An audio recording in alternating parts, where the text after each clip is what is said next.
Oke. Datanglah belum sih? Hey guys, it's Sabrina di sini. Pertama kali aku bikin video yang ngobrol face to face. Jujur aku nggak pernah ngobrol panjang. Dan kehidupanku ya gitu-gitu aja. Sampai aku bekerja sebagai server ya di kapal pesiar. Jadi waktu itu pertama kali ke luar negeri dulu tahun 2019. Jadi emang aku udah kerja di perhotelan sebelumnya ya, udah 5 tahun. Terus aku emang udah lama banget pengen kerja di luar negeri. Jadi gimana caranya, akhirnya ke kapal pesiar lah aku.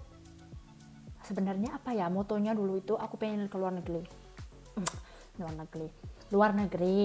pengen lihat negara orang, pengen traveling yang jauh gitu loh.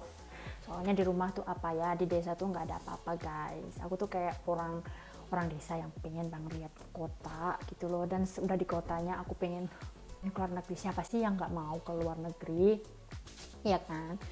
Terus akhirnya setelah melalui banyak tahapan dan aku keterima di kapal pesiar, itu company punya Jerman. Dan akhirnya terbanglah aku itu tahun 2019. Aku terbang dari Indonesia, dari Jakarta. Dulu itu Netherlands ke Belanda. Itu transit ya guys. Jadi kayak yang 18 jam itu transit dari Jakarta, Istanbul, Belanda. Terus akhirnya sampai di Dermaga dan udah ditungguin di kapal sana. Enggak deng, itu aku nginep dulu semalam di Belanda guys. Belandanya mana ya, nanti deh aku cari fotonya. Ada untuk pertama kali foto di luar negeri di Belanda. Amsterdam, bukan, Rotterdam ya. Terus aku naik kapal dan ketemulah aku dengan jodohku. Jadi suamiku sekarang orang Kroasia dan sampai sekarang aku tinggal di sini dan masih kerja juga di kapal. Jadi buat kalian yang pengen tahu gimana aku kerja di kapal dan bagaimana aku sebagai wanita jauh dari orang tua, merantau sampai amat sangat jauh, gimana ceritanya, kalian bisa komen di bawah dengan segala pertanyaan kalian. Dan aku akan upload lagi next video sesuai pertanyaan kalian. Jadi untuk cerita kali ini aku mau ceritain gimana sih rasanya tinggal di negara orang.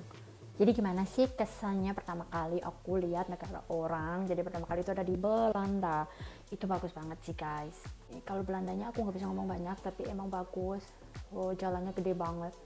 Gede, tapi itu jarang mobilnya guys. Jadi jarang, nggak terlalu banyak orang. Jadi mungkin apa itu di pinggiran ya di Rotterdam. Oke, terus untuk kota-kotanya yang pernah aku singgahi, dari bangunannya itu bagus-bagus, teratur. Jadi itu untuk yang di Eropa sendiri, yang di Kroasia, bangunan tinggi itu kebanyakan apartemen. Jadi kayak seperti bangunan mungkin sudah tua tapi memang terawat dengan baik. Ada ukiran-ukirannya juga. Untuk aku sendiri, aku memang tinggal di senternya di apartemen. So untuk bangunannya sendiri memang beda banget dari Indonesia ya. Lebih klasik Eropa, gimana sih kalian ngerti. Dan tapi kalau kalian lihat dengan mata kepala kalian sendiri, itu ya ampun, itu bagus banget. Bagus. Untuk gimana aku bertahan hidup dengan makanan di sini. Jadi kalau makanan emang gak ada makanan Indonesia ya guys. Yang jualan penyetan di luar itu gak ada. Terus kita nggak bisa pilih-pilih makanan ya. Jadi makanan di sini kebanyakan roti. Banyak banget bakery di sini jualan roti, dari roti yang gede sampai roti yang kecil-kecil isi coklat, croissant, ataupun ada pizza juga. Pizzanya tebal.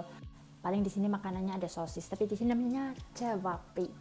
Itu favorit sih. Itu terbuat dari ayam atau dari sapi. Aku sendiri nggak makan babi ya guys. Apaan sih pakai guys. Tapi di sini banyak banget makanan kuliner yang terbuat dari babi. Jadi tiap kali makan memang harus tanya ini daging apa gitu ya, atau enggak kalau misalnya di restoran emang udah dikasih tahu ini makanannya daging ayam kah, daging babi kah, daging sapi kah gitu. Terus aku kalau misalnya kangen makanan Indonesia, biasanya aku bikin sendiri. Jadi aku beli guys, ada di sini tuh toko Asia namanya. Jadi di situ menjual banyak bahan-bahan yang dari Asia dan India, Thailand, Indonesia pun ada. Indomie itu ada guys. Jadi aku kalau kangen Indomie tinggal beli di situ, tapi emang mahal. Itu satu bungkus ya €1 something. Aku lupa. Pokoknya mahal. Aku kalau €1 di Indonesia bisa dapat 5 bungkus, di sini satu aja. Tuh ya. Terus aku ada rice cooker. Jadi rice cookernya itu ceritanya aku beli rice cooker itu buat mertua, biar mertua waktu tinggal sama aku bisa masak nasi gitu ya buat aku. Kurang ajar banget ya, nyuruh mertua masakin, ya gimana ya, aku bukannya nggak bisa masak, cuman aku males banget masak. Bisa sih itu pakai resep juga, itu pun kalau misalnya aku kangen makanan Indonesia. Aku bikinnya cuman biasanya beli tahu, beli cabenya pun itu beku, jadi cabai frozen. Terus aku beli sayurannya juga. Kalau sayurannya di sini kebanyakan apa ya, yang ada di Indonesia itu buncis, jadi aku belinya buncis juga. Ada banyak sayur di sini, cuman aku nggak ngerti karena nggak ada di Indonesia kan, jadi nggak tahu gimana ngolahnya tuh. Terus ada juga brokoli, ada ya gitulah sayur. Nah aku biasanya bikin tahu tepung pakai nasi, pakai juga tumis sayur buncis gitu ya. Terus bikin sambal. Untuk bikin sambal sendiri, aku dulu waktu pertama kali ke Zagreb, Kroasia ya, aku bingung, nggak tahu gimana mau bikin sambal karena emang nggak ada buat nguleknya itu loh. Jadi kemarin aku pulang ke Indonesia emang niat banget buat bawa ulekannya dari Indonesia. Aku beli di Magelang, 45.000 kecil, ukurannya segini. Tapi gila itu manfaatnya, bisa bikin sambal sesuka hati. Terus makanan favorit juga KFC ya. Jadi KFC-nya aku bikin ayam geprek. Itu favorit makanan sih. Itu kalau kangen makanan Indonesia paling makannya itu. Nah, mau cerita orang-orangnya di sini. Kalian tahu lah pasti kebanyakan orang Eropa. Banyak orang, tapi ada juga banyak Asia di sini. Orang Filipina tuh banyak banget. Jadi bekerjanya di sini tuh kayak sebagai restoran dan sebagainya. Nggak tahu sih, kalau aku lihatnya ada di restoran-restoran buat masaknya, mereka masak gitu. Terus orang-orang Eropanya sendiri ngobrol sama mereka itu baik sih, super baik. Tapi kalau misalnya kalian lewat papasan itu, mereka lebih kayak yang cuek, lebih kayak yang urusan kalian masing-masing gitu lah. Jadi nggak kayak tetangga sebelah yang ngomongin kita gitu, ngejudge itu si dia ngapain, si dia pakai begitu kenapa. Orang di sini lebih kayak suka-suka kalian, aku tidak peduli. Itu ya, aku sukanya gitu sih sama mereka. Terus mereka juga ada kebiasaan kalau misalnya ngobrol itu bisa berjam-jam, dan itu di kafenya itu di outdoor, jadi di luar, dan itu ada udah ada payungnya gitu ya, payungnya gede mungkin 3 meteran. Jadi kalau summer itu bisa dinaikin, kalau misalnya winter pun mereka masih ngopi di luar, cuman memang dikasih heater ya, jadi di payungnya itu gede, terus ada heaternya kecil gitu ya, ukuran berapa ya, 1 meter. Atau ada juga restoran yang misalnya restoran yang bagus itu ada perapiannya memang di luar, terus ada perapian kecil gitu di sini. Jadi itu kalau misalnya winter gitu makan di luar juga nggak kedinginan.